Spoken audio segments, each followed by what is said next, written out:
this video, I will explain about nutrition in human beings.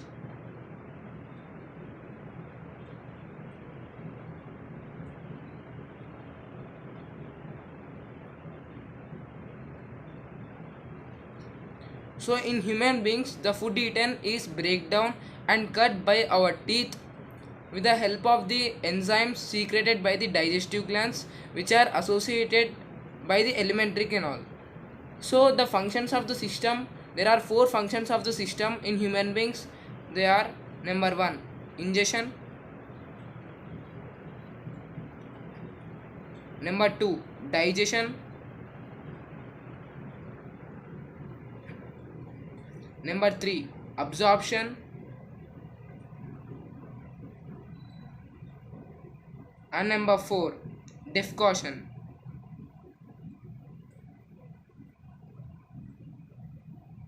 So the process of taking food into body is called ingestion. The process of taking food into body is called ingestion. Digestion, the process of breakdown of larger food particles into smaller ones. The process of breakdown of larger food particles into smaller ones is called as digestion. Now coming to absorption, the movement of the digested food. Friends, listen carefully. Already the food is digested, and the movement of the digested food through the walls of the alimentary tract into the circulatory system.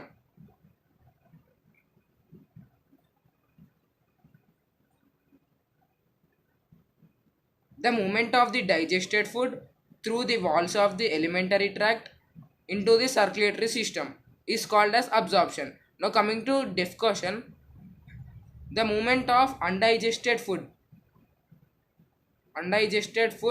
from out of the body by the way of anus. The movement of undigested food out of the body by the way of anus is called as defecation. Now these are the 4 systems or processes which are involved in the digestion of human beings. So friends, coming to the mouth, the food which we have taken into the mouth is crushed and cut by our teeth, and it is mixed with saliva. It is mixed with saliva in order to make the food wet. This process is called mastication. The food is crushed and cut by our teeth, and it is mixed with saliva in order to make the food material wet. This process is called as mastication. Now coming about the saliva. There are 3 salivary glands in our mouth.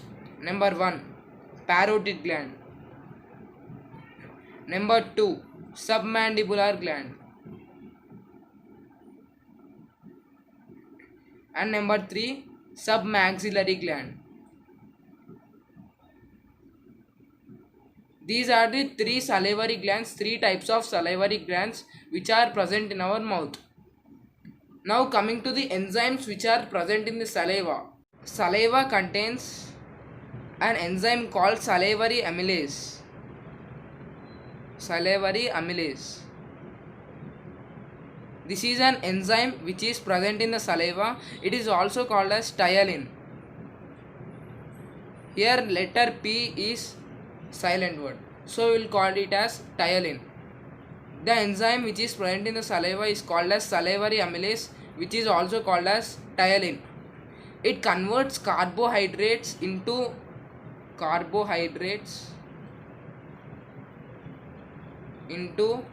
maltose by ptyalin. Friends, nothing but when we keep the food material into our mouth, the salivary glands which are present in our mouth release the saliva, and this saliva contain enzyme called salivary amylase. This enzyme convert these carbohydrates into the maltose directly in our mouth. Means the more than 80% of the carbohydrates which are present in the food will be converted into maltose by salivary amylase directly in the mouth.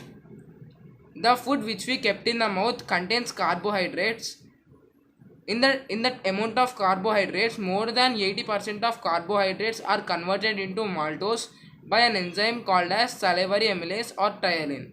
This enzyme is present in the saliva, and the saliva is secreted by the salivary glands. So this is the process of conversion of carbohydrates into maltose directly in mouth.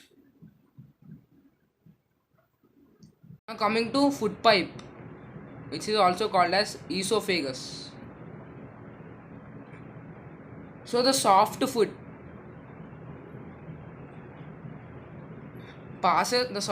passes through the food pipe or esophagus by a wave-like movement.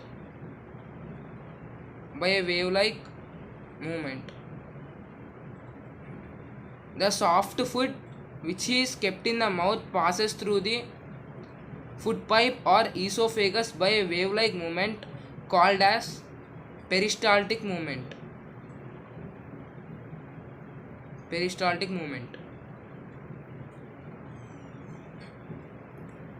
Now coming to the stomach. Friends, internally stomach wall contains gastric glands.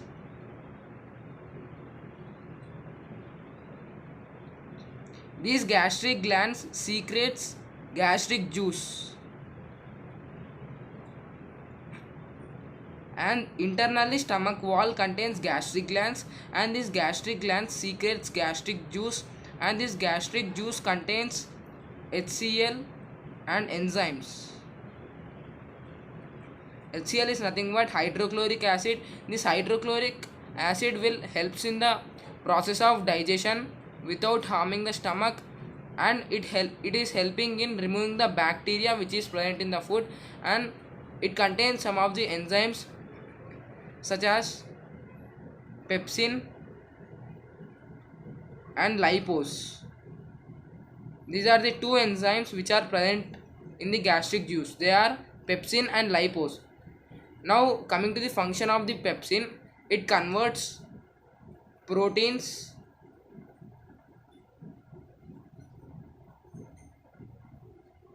into peptones by pepsin. Pepsin converts proteins into peptones.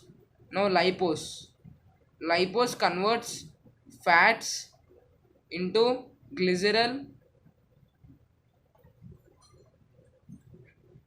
and fatty acids. Pepsin converts proteins into peptones. Lipase converts fats into glycerol and fatty acids. Stomach wall contains gastric glands. This gastric gland secretes gastric juice. This gastric juice contains hydrochloric acid and enzymes. Hydrochloric acid helps in the process of digestion by removing the unwanted bacteria from the food, and there are some enzymes which are present in the gastric juice, they are pepsin and lipase. This pepsin converts proteins into peptones, and lipase converts fats into glycerol and fatty acids. Now friends, this food material will reach to the small intestine. The first part of the small intestine is duodenum.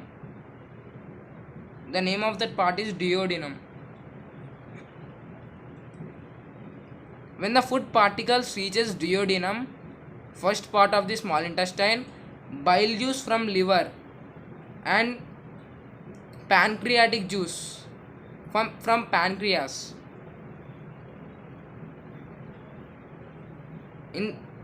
Duodenum is the first part of the small intestine. When food reaches duodenum, bile juice from the liver and pancreatic juice from the pancreas reacts with the food, which means joins the food. It joins the food and mixes the food. Mainly, the bile juice converts fats into microscopic globules.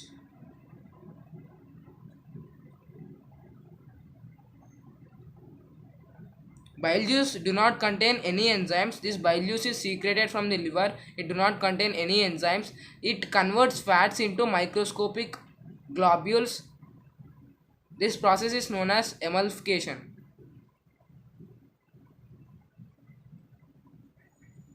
This process is known as emulsification.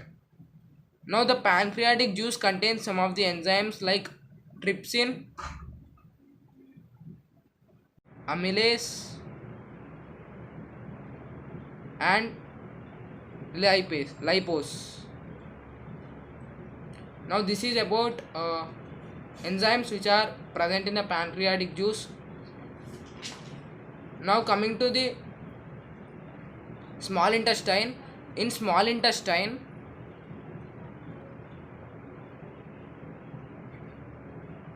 intestinal wall means the walls of the small intestine, nothing but which is called as intestinal wall, secretes intestinal juice called as succus entericus.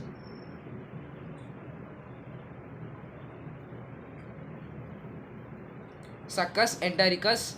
Now it also, this succus entericus nothing but intestinal juice which is secreted by intestinal walls of small intestine, contains peptidases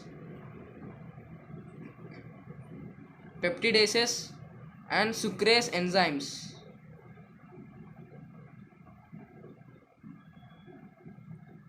Succus entericus contains peptidases and sucrase enzymes. Now in previously you had observed that proteins are converted into peptones.